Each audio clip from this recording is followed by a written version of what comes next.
Madame, Monsieur, bonsoir et bienvenue. Il a 24 ans et regorge d'un talent remarquable dans le domaine de l'art. Lui, c'est Ibrahim Khalil Touré, un concepteur de masques contemporains, des masques démystifiés et sans réel pouvoir, utilisés pour des shootings, des défilés, des expositions, mais aussi dans la décoration. Mais comment ce jeune homme s'y prend-il?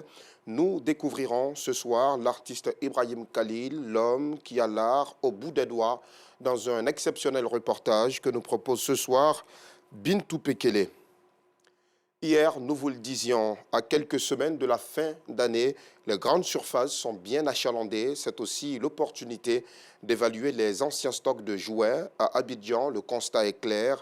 Les petits vendeurs enregistrent un grand nombre de clients à l'orée des fêtes de fin d'année, mais c'est beaucoup plus timide dans la grande surface. Yacouba Koulibaly a sillonné les marchés des jouets d'Adjamé. Son reportage est également à voir ce soir.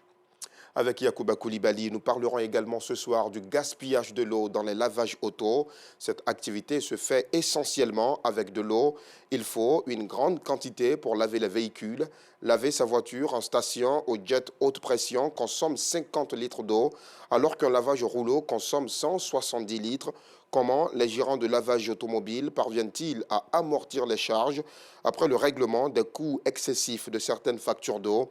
Nous saurons absolument tout à 19h30. Après une année de conclave et de concertation, le comité est chargé de l'élaboration de la politique nationale de gestion intégrée des frontières de Côte d'Ivoire a rendu le résultat de son travail. 2 jours durant, les experts et les acteurs frontaliers se réunissent à Grand Bassam pour valider le document final. Suivant les détails de cet atelier avec Clément Bocco. La Côte d'Ivoire se dote d'un plan d'action pour une gestion intégrée de ses frontières. Le document faisant office de boussole est présenté ce jour pour validation avec les acteurs concernés.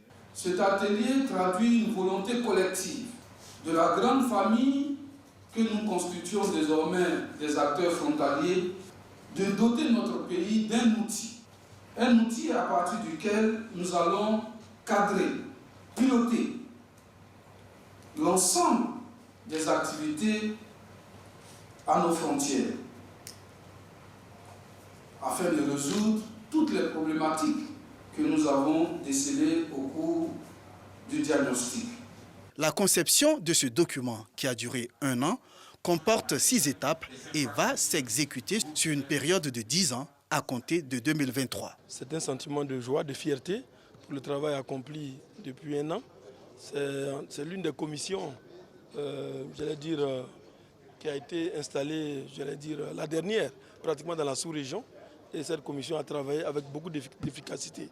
Et c'est pourquoi nous voulons saluer l'expertise du secrétaire exécutif et de toute son équipe pour le travail qui a été abattu en si peu de temps et qui a permis, n'est-ce pas, d'élaborer cette politique nationale. Les partenaires au développement qui ont appuyé ce projet, à savoir l'Allemagne, la Suisse, le PNUD, le programme Frontières de l'Union africaine, fondent beaucoup d'espoir quant à sa mise en œuvre.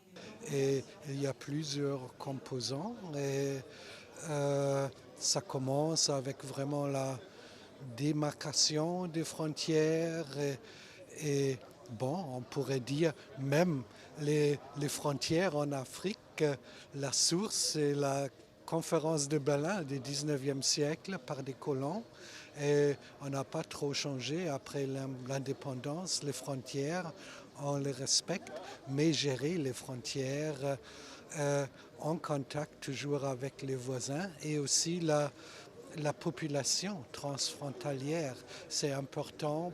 Avec ce plan d'action, la Côte d'Ivoire va adresser les problèmes liés à l'extrémisme violent, la matérialisation et la démarcation des frontières et diverses problématiques liées à la spécificité des zones frontalières. Hors des frontières de la Côte d'Ivoire cette fois, c'était très attendu ces dernières semaines. Eh bien, c'est maintenant chose faite. Le Parlement kényan a approuvé le déploiement de 903 soldats dans le cadre d'une force régionale est-africaine. L'idée est de stabiliser l'est de la République démocratique du Congo en proie à de nombreux groupes armés, dont les rebelles du M23.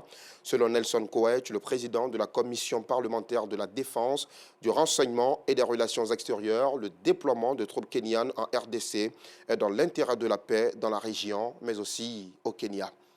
C'est tout pour ce bref tour de l'actualité. Soyez des nôtres à 19h30.